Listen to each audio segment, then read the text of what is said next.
قدرمنو لیدونکو بیا هم پخیر راغلی. خپرونه کې راسره قدرمن میلمه دی او په ټوله کې ویلی سو چې آلمان هیواد یو ځل بیا هم افغانستان سره د 20 میلیارډ ډالر افغانیو مرسته وکړله. نن مو غوښتل چې راسو او د دغه مرسته شویو پیسو په هکله خبرې وکړو چې دا به په کومو برخو کې په هیواد کې مصرفیږي او په کومو لارو به دغه لګیږي.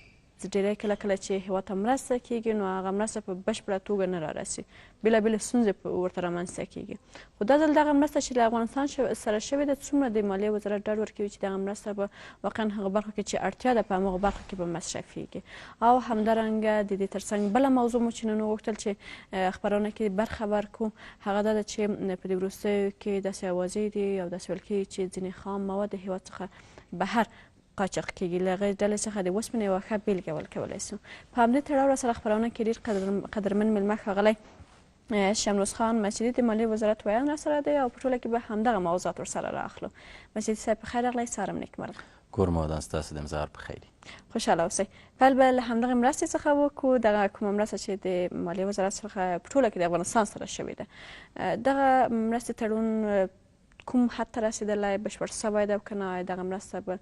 یعنې پیل شوې ده چې باید ورکړل سي افغانستان ته، او هغه کوم مسایل یا هم کوم تدارکاتي موضوعات چې دوی ټول بشپړ سوي دي او که نه؟ مننه. سلام کوم ستاسو محترمو او درنو لیدونکو ته او اورېدونکو ته. خوشحاله اوسئ. دا اونۍ د افغانستان د اسلامي جمهوریت د مالیې د وزیر صاحب او د آلمان هیواد د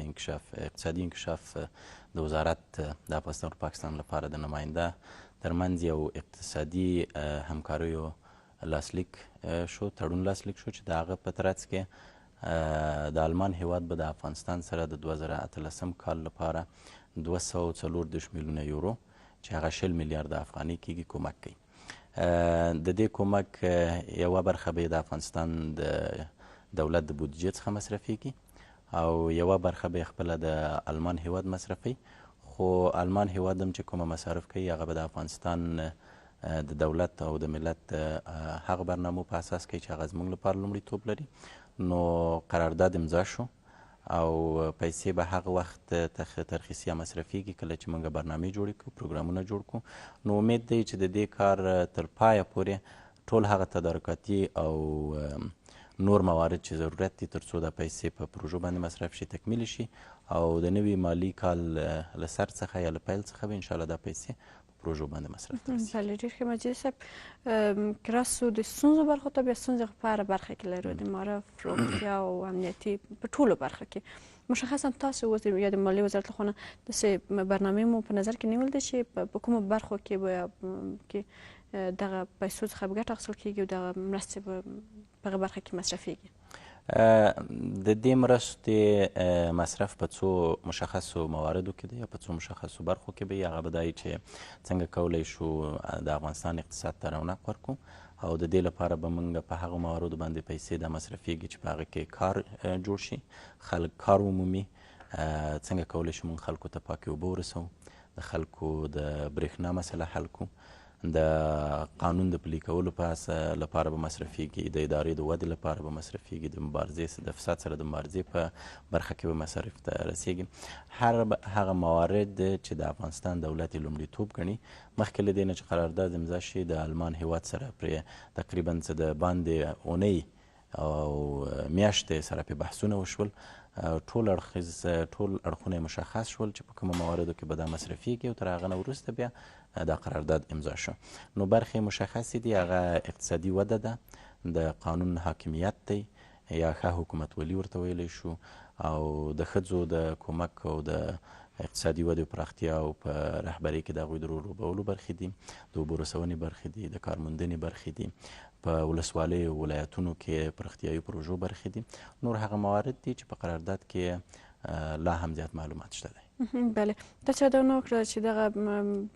پیسې دغه مرستې چې ده به هم د افغانستان حکومت لخوا نه ده به مصرفیږي او هم خپله د آلمان؟ که د آلمان مشخصا دې موضوع ته راسو چې دوی ته به څنګه مکمل هغه پروژه راپور به ورکول کېږي، وروسته له هغه نه به دوی خپله دلته سروې کوي، په څه ډول به دغه مرسته دوی دلته مصرفوي؟ هغه پیسې چې د دولت لخوا د افغانستان د دولت لخوا مصرفیږي هغه خو په واضح توګه معلومه ده چې د هغه لپاره به موږ مشخصې برنامې لرو د سکتوري وزارتونو لخوا نه به مصرفیږي او کومه پیسې یا کومه مرسته چې د آلمان هیواد لخوا مصرفیږي هغه به هم د افغانستان د دولت سره په مشورې مصرفیږي په هغو برنامو باندې به مصرفیږي یا په هغه پروژو باندې به مصرفیږي چې هغه د افغانستان د دولت لومړیتوب وي نو کله چې که دوی داسې یا پروژه پیدا کوي یا داسې کومه موارد چې هغه برنامې چې موږ تاسو مخکې خبرې پرې وکړلې په هغو برخو کې داسې کومه پروژه یا داسې کوم ځای په نښه کوي چې په هغه باندې دوی غواړي پیسې مصرف کړي مخکې له دې نه چې دا کار وشي دوی به د افغانستان دولت سره مشوره کوي کله چې دولت د افغانستان ورسره ومنله بیا به په هغه ځای کې به دوی پیسې مصرفوي د دغه مرستو که هغه په دواړو برخو کې وي څومره د شفافیت تضمین تاسې ورکولی شئ چې دغه به هم فساد به پکې شتون ونه لري او دا به حداقل هغه حق حقدار ته رسیږي او په هغو برخو کې چې هیوادوال موقعا ستونزې لري او دوی د ستونزو سره مخامخ کیږي او مخامخ دي نو د هغوی د ستونزو د حل لپاره مصرفیږي په دې کې خو شک نشته دی چې اوس د افغانستان دولت دې ته متحد دی چې د هرې افغانۍ هر یورو یا هر ډالر مرسته چې زموږ سره کیږي باید موږ بیرته حساب ورکړو او د دې لپاره چې حساب ورکړو باید یو منظم او شفافه میکانیزم موجود وي د مالیې وزارت هر هغه وزارت ته یا ادارې ته چې بودجه تخصیصي یا پیسې ورکړي د دې مرستو نه چې هغه په مختلفو پروژو باندې ولګوي حتما د دوی څخه بیرته د پروژې د کار په اړه د پیسو د مصرف په اړه اسنادونه غواړي د هیوادونه او یا ادارات نړیوال ادارات چې زموږ سره مرسته کوي هغوی هم د مالیې وزارت سره منظمې ناستې لري او د دې ناستې په ترڅ کې د کار پروګرس ورته ویل کیږي هغه د کار گزارش ورته ویل کیږي د پیسو د مصرف اسنادونه ورکول کیږي نو هر هیواد یا نړیوال سازمان چې د افغانستان سره کومک کوي هم دوی ځان مطمئنه کوي او هم موږ د افغانستان دولت ځان مطمئنه کوو چې کومه پیسې چې زموږ سره مرسته کیږي په هغه ځایونو باندې مصرف لګي چې واقعا هغه د خلکو ستونزې حل کړي د افغانستان دولت نور په دې موقعیت کې نه دی چې هغه د پخوا غوندې دوی سره بېسارې کومکونه وشي او د خلکو جیب ته ولاړ سي او یا په د خلکو د منفعت لپاره ونه لګیږي موږ دې ته متعهد یاستو چې هر هغه یوه افغانۍ هم که هغه څه د داخلي منابعو نه لاسته راځي او یا زموږ بهرني دوستان زموږ سره همکاري کوي باید په هغه ځایو کې په شفافه او په ډیره واضحه او د قانون سره سم ولګیږي چې هغه زموږ د هیواد د هیوادوالو او د هیواد د اقتصادي ودې او پراختیا لپاره کار وشي بله مسیح صاحب که دې موضوع تر اوسه چې د کلونو کلونو راهیسې په ځانګړي توګه په دې وروستیو کې د افغانستان سره مرسته شوې ده او دا هم تاسې هم منئ چې ډېرې کله دغه مرستې بیا هغه چیرې په کومو لارو چې باید مصرف شوي مصرف نه سولې څومره هغو هیوادونو وروسته له هغه نه دغه مرستې ستاسو په نظر کمې کړي دي او لامل یې هم بیرته همدغه کیدلی شي چې دلته پکې فساد شتون درلود مرستې لا کمې سوي نه دي خو میکانیزم تغییر خوړلی دی اوس د افغانستان دولت د دوستو هیوادونو سره په دې توافق رسیدلی دی چې که هر هیواد د افغانستان سره مصرف کوي وبخښئ مرسته کوي او هغه غواړي که د افغانستان د دولت بودجې لخوا نه مصرف شي او یا د دوی خپله لخوا نه مصرف شي اولویت به هغه ځایونه چې د افغانستان دولت ورته ټاکي د افغانستان دولت د افغانستان د ملت استازی دی موږ د خپل د ملت په ستونزو او په اولویتونو لومړیتوبونو باندې پوهیږو نو دوی هم زموږ سره موافقه کړې ده چې دا پیسې که دوی خپله مصرفوي په هغو ځایونو باندې مصرفوي چې هغه موږ ورته ښیو زموږ اولویت دی نو په دې باندې خو اطمینان لرو او تعهد ورکوو ټولو هیوادوالو ته چې د دولت پیسې د ملت پیسې نور د اشخاصو جوب ته نه ځي او د هرې پروژې لپاره چې مشخصا که دا مرستې او نورې مرستې دي او د هرې برنامې لپاره چې د دولت لخوا تطبیقیږي هغه به یو ډېر روند او واضحه میکانیزم سره ترسره کیږي ځکه موږ کوشش په همدې باندې دی د افغانستان جمهور رئیس ولسمشر په همدې فکر باندې دی چې موږ باید استه استه وکولی شو د داخلي منابعو نه نور خپله بودجه تمویل کړو او په هغه مشکلاتو په هغه کوششونو باندې چې موږ دا کار کوو بیا د دې لپاره ځای نشته دی چې دا پیسې د خلکو شخصي جوبونو ته ولاړ شي نو مشخص میکانیزمونه په وزارت مالیې کې هم شته دی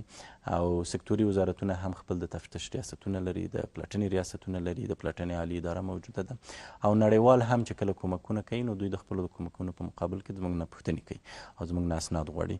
نو د دې ټولو مواردو په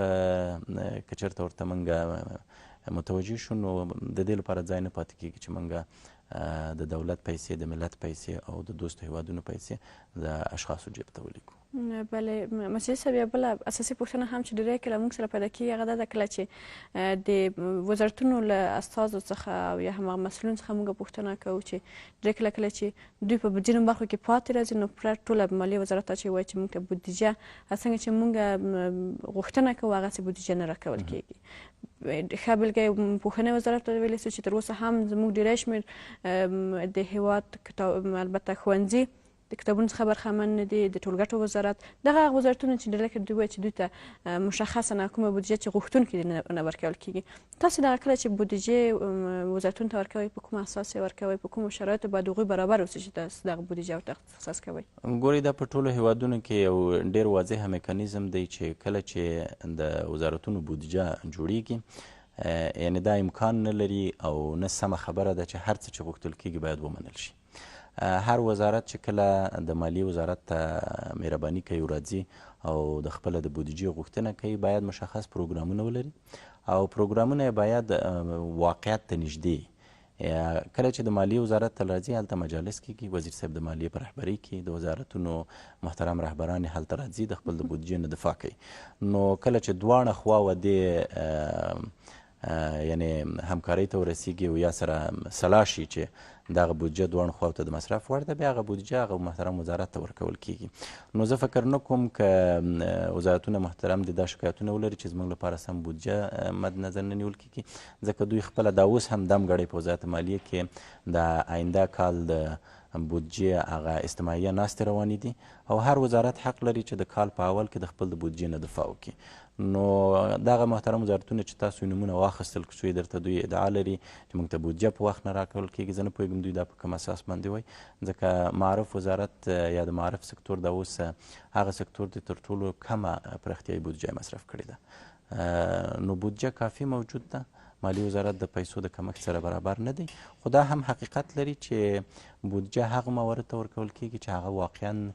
د هغه وزارت یا د دولت اولویت وي او د خلکو هغه واقعي او اساسي ستونزې پرې حل کېږي. ډېری کله د مالي کالونو په وروستیو کې کله چې دغه سروې کېږي او ډېری وزارتونه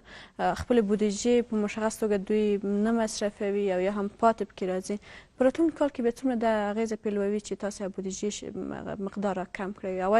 امکان هم لري او که نه په همغه هر کال همغومره بودیجه تاسو ورته ورکوئ؟ نه دا خو واقعیت خبره ده کله چې یو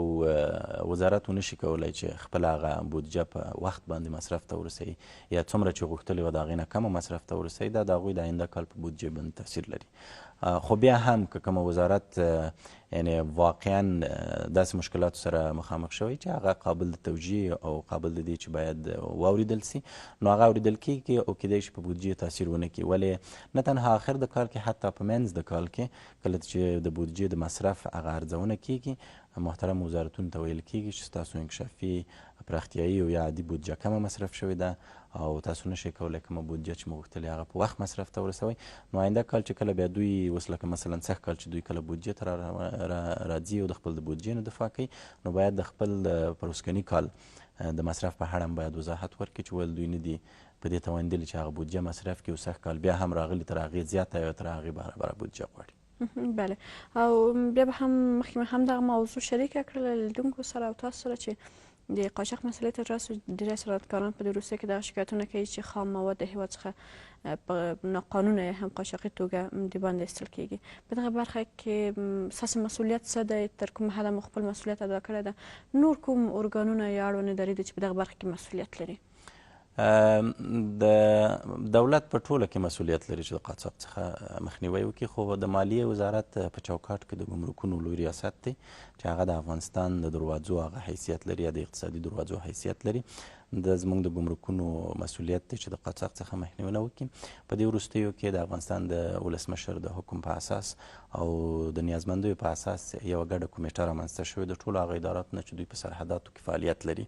او د دې کمیټه وظیفه دا ده چې څنګه کولی شي د قاچاقو څخه مخنیوی وکړي. نو ټولو اداراتو ته جدي هدایتونه ورکړل سوي دي، وار ورته هدایتونه ورکړل سوي دي او ډېر حتی د پایلو یې هم اختارونه ورکړل سوي دي چې باید له ټولو هغه موادو څخه د قاچاقو څخه جلوګیري وکړي چې هغه په قانون کې بند دي. او بیا د افغانستان دولت خو په دې کې شک نشته دې ته متحده ده څنګه کولی شي د داخلي پانګوالو سره مرسته او کومک وکړي. او یو هم نوعیت د مرستې همدا دی چې د هغو موادو څخه چې زموږ داخلي پانګوال ترېنه استفاده کولی شي خام موادونه د قاچاق نه جلوګیري وکړي. نو د افغانستان د مالیې وزارت د ګمرکونو لوی ریاست او د دولت ټول چارواکي په دې هڅه کې دي چې څنګه کولی شي د قاچاقونه جلوګیري وکړي او تر ډېره زیاته چې قاچاق راکم کړی هم دی. خو بیا هم مشکلات موجود دي او د هغه په برابر کې موږ خپله پروګرامونه لرو او د تطبیق سره انشاءالله کوشش مو هم دا دی او امید لرو چې دا قاچاق به تر ټولو ټیټې کچې ته راورسېږي. او پروسې کې هم یو بل موضوع ته ابراز شو چې هغه د هېواد تولیدات چې دي کله چې طبعا چې بسنه نه کوي نو د هماغه بل مسله عین شی د نورو هېوادونو څخه هم راوړل کېږي او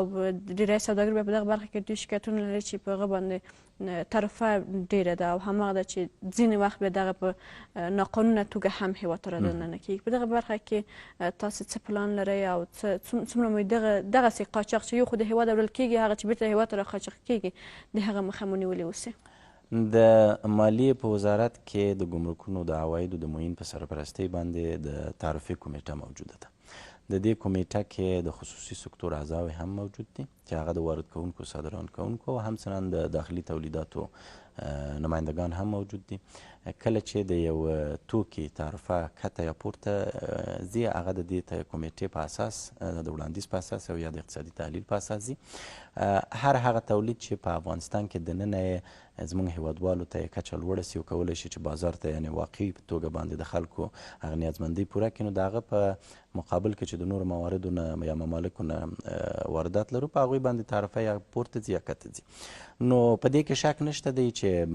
ادعاوې موجودې دي چې قاچاق کیږي خو د مالیې وزارت هم بیا خپله تدابیر ورته نیولي دي. اوس دمګړی کیدی شي په آینده څو میاشتو کې حتی 15 میاشتو کې موږ د هېواد ټول سرحدات د ډیجیټلي ترازوانو سره وصل کړو. د ګمرکاتو ټول د تشریع ځایونه دروازې خروجو دخولي د کمرو سره وصل کړو چې هغه په مرکز کې ترېنه لیدنه کېږي. د سرحدي ارګانونو ګډه کمیټه جوړه شوې چې هغه باید د قاچاق څخه مخنیوی وکړي. دمګړی مثلا په هېواد کې د وارداتو ټول واردات په دې اساس بند و چې موږ غوښتل هر څه باید د قانون سره سم تشریح شي او هر هغه موارد چې راځي هغه باید هغه مطابق تعرفې فیصدي په تطبیق شي. بیا د خصوصي سکتور سره په توافق باندې فیصلې ته ورسېدلو واردات بیرته را شروع شول او په ټول کې مسله دا ده چې هر هغه څه چې د دولت په توان کې هغه ترسره کوي تر څو وکولی شو موږ خپلو خلکو ته د دوی هغه توکي چې د دوی ضرورت دی په ښه توګه ورسره سو بازار کې کوم مشکل را جوړ نه شي. بله مسجد صاحب خو د ګمرکي طرفو لوړېدل دی چې هغه بیا لوړېږي یا به ښکته کېږي او تر دې دمه هم داسې شوې ده چې یو تولید چې په هېواد کې د هغه تولید کچه ډېره شوې اوسي او د نورو هېوادونو نه هغه مطلقا بند کړی اوسي چې هغه رانسي او همدغه داخلي تولیدات څخه ګټه واخیستل شي؟ ګورې مطلق بندول خو د موادو هغه وخت امکان لري چې هغه د قانون له مخې څه مشکل ولري یعنې هغسې تولیدات وي چې د هغوی قانوني راتګ بند وي. نور هغه څه چې مضره تولیدات نه وي د هغوی بندول د قانون له مخې مشکلات لري. یوازینی شی چې هېوادونه د دې لپاره چې داخلي تولیدات کومک هغه دی چې د هغوی تعرفه لوړه وځي. موږ هم داسې موارد لرو چې کله زموږ داخلي صنعتکارانو موږ ته اطمینان راکړی دی هغه د تعرفې په کمیټه کې ناست یو دا اطمینان یې ورکړی چې اوس موږ کولی شو بازار ته په کافي توګه تولیدات ولرو د خلکو هغه ضرورت پوره کولی شو بیا په هغه مواردو باندې تعرفه اوچته ولاړه ده. نو تر اوسه پورې موږ داسې ډېر زیات توکي لرو چې هغه تعرفه پرې اوچته شوی د دې لپاره چې په داخل کې تولیدات زیات شوي دي. ولې دا چې موږ وکړو یو غیر مضره یا غیر ممنوعه شی د مطلقا بند کړو د قانون له مخې مشکلات لري او صرف د تعرفې اوچتوالی لاره ده چې هغه موږ اوس د نړیوال سازمان یا WTO یا ورلډ ټریډ ارګنایزیشن چې ورته وایي د هغې غړي یاستو د ګمرکاتو د نړیوال سازمان غړي یاستو. دلته بعضې نړیوال قوانین موجود دي چې د هغه په اساس موږ نشو کولی بعضې غیر مضره او غیر ممنوع اموال بالکل ممنوع